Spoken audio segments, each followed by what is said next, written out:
Genuinely, thank you so much, and thank you to the Supplier Development Programme for inviting me to today's Meet the Buyer event. And it's great to see so many of you all here in person. And I'm delighted as well to see such a strong turnout. I understand there are people queuing around the block to get in here, so that really speaks to the strength of this event. And events like today present a unique opportunity to bring together SME, supported business and third sector suppliers to learn about business opportunities within the public sector. I'd like to use my time with you this morning to first of all thank organisations like yours for the contribution you make in helping to make us become a stronger, fairer and a greener nation. And I also want to set out how our new government's mission to broaden opportunity will see us take important steps to better support businesses and deliver a fair, green and growing economy for the people and communities of Scotland. Now, there's no doubt that the last few years have been tough on all of us, and none more so than for small businesses. The resilience and resourcefulness of the Scottish business community has been and remains an invaluable support to our vital public services as we've responded to the successive health and economic crises. Our recent challenges demonstrate that a strong Scotland depends upon business, the third sector, local and central government working together in an open and collaborative way, not as a matter of courtesy, but as a matter of necessity.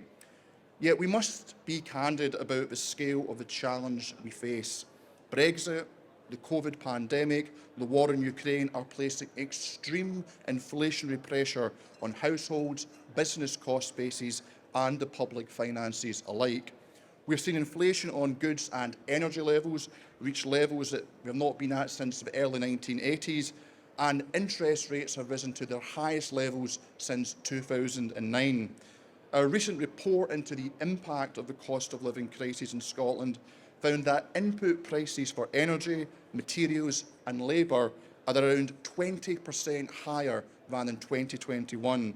And whereas rising costs may, in places, have diminished consumer demand, they have significantly increased the demand placed on public and third sector service providers. So what is being done about it? Well, as of March 2023, we've allocated almost £3 billion towards measures designed to help mitigate the cost of living crisis on households, support businesses and help resettle refugees fleeing the war in Ukraine. The energy bill discount scheme has been introduced and follow-up to existing relief efforts to ensure non-domestic customers will continue to be supported through to March 2024. And as always, I'd recommend businesses interested in exploring the full range of support available to visit findbusinesssupport.gov.scot, which will connect you to a variety of guides, toolkits, as well as potential funding support mechanisms. Now, it goes without saying that near-term responses required by our present challenges will in no way cause us to waver from our long-term ambitions. This ambition is contained within our national strategy for economic transformation, to which we've now added clear delivery plans, setting out how we will work with partners like yourselves to implement the strategy.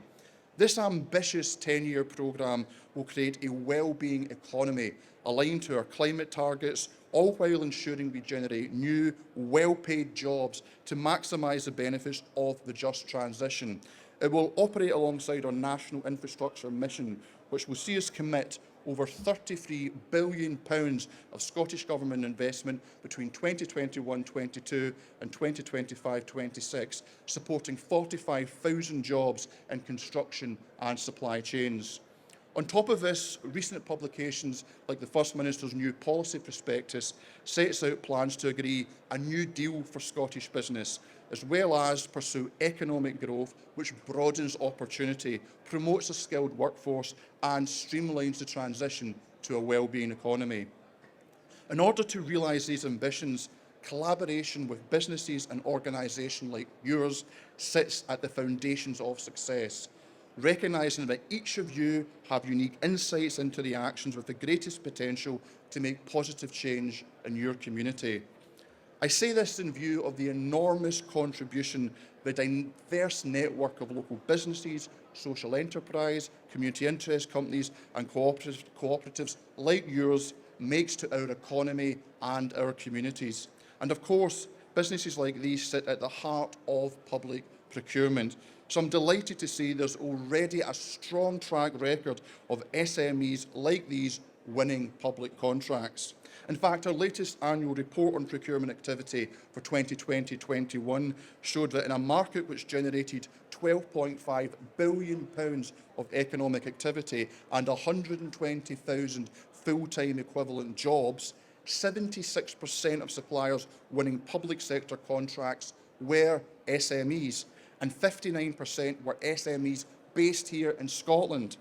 And in that year alone, Scottish SMEs won north of £3.5 billion of business, which means that 51 pence in every pound spent with suppliers in Scotland was spent with Scottish SMEs. And that is a statistic I am proud, and I think we should all be proud to see. Now, that being said, public contracts are about more than just value for money. We believe that value is best measured by impact. Whether this impact comes in the form of supporting the just transition to net zero, delivering an innovative approach to fulfilment which protects against unethical conduct in supply chains, or creates access to skills and training for the local community, we want to work with you to make that happen.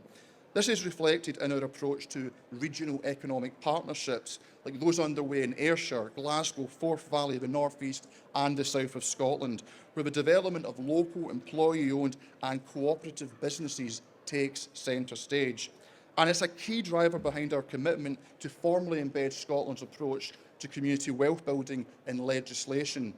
Taking such a step recognises, in no uncertain terms, the fundamental linkages between economic development, social equity and the strengthening of communities. I deeply believe in community wealth building, not as an abstract set of ideas, but as a practical approach capable of having a remarkable impact on people. That's why I was proud to work with the Economic Development Association Scotland to publish Implementing Community Wealth Building, a guide which provides a practical toolkit and case studies for organisations looking to adopt the pillars of community wealth building. We want public procurement in Scotland to be good for businesses and their employees, good for society, good for places and communities, and open and connected. This ambition drives all that we do and is central to the forward-looking vision set out in our recently published Public Procurement Strategy for Scotland, which establishes a high-level roadmap for public bodies across Scotland to align and deliver against. In developing this strategy, we consulted widely with business and the third sector, and it's fair to say that the end product is much better for your valuable contribution.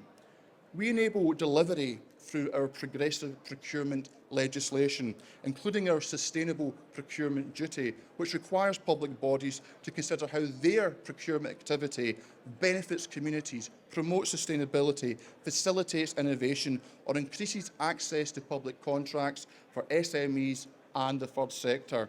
I'm pleased to say that, as per our latest available figures, our community benefit requirements are increasing year on year, and we now find community benefits in almost two-thirds, 65.3% of regulated contracts. It's therefore no surprise that we recognise public procurement as an essential pillar of our approach to community wealth building, which will help leverage to create new employment opportunities, help local businesses to expand and place more assets in the hands of local people and communities. And I'm pleased to see we're building from a strong base with our recently published independent review of sustainable procurement outcomes in Scotland over the last 2 decades, identifying Scotland as a leader in these areas. Part of this reputation comes from our sustained focus on making it easier for businesses and organisations like yours to bid for and win public contracts.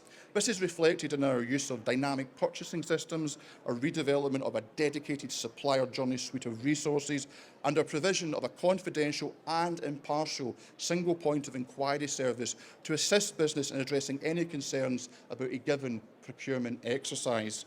Alongside this, we are proud to fund the Supplier Development Programme to deliver free guidance, training and events for suppliers, like this very one here today. We want businesses to be exemplars, recognising and acting on their responsibilities to practice fair work and transition to net zero, taking action that protects and sustains our environment and our natural world, building a new mindset where all businesses see employees, communities and citizens as stakeholders, where businesses are rooted in their communities. These times require us, as a government, to be clear on how we will face our shared challenges and build a future. And I hope for my part that I have done this morning. We must grow the economy, build stronger communities and seize the opportunities of the just transition to a green well-being economy. We envisage a Scotland where everyone can participate and benefit from our economic success in every community and in every region, where we, as custodians for future generations, hand on a nation which has galvanised every ounce of potential that it has within it. I hope this is a vision that you share, and I hope that you'll work with us so that we can deliver it together. Thank you very much.